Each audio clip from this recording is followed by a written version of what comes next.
Welcome to the Rim Break Rodeo. We hope this video helps. You start by preparing the phone.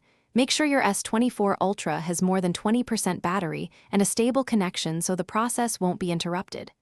Once done, back up your biometric settings via Samsung account or smart switch to avoid data loss.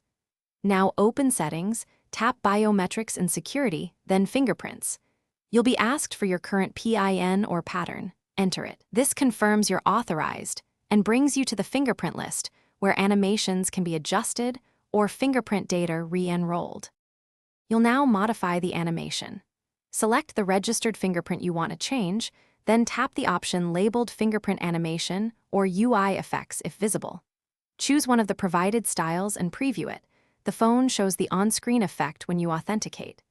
If the option isn't visible, make sure one UI is up to date.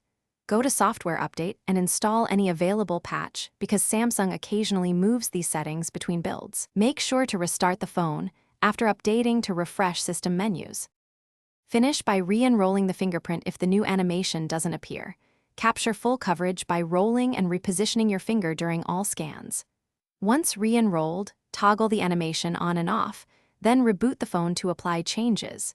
If the animation still fails, clear cache for settings or biometrics from app's right arrow storage, then test in safe mode to rule out third-party interference.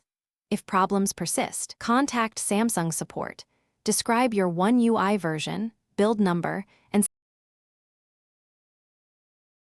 Thanks for watching. Consider subscribing if we helped you.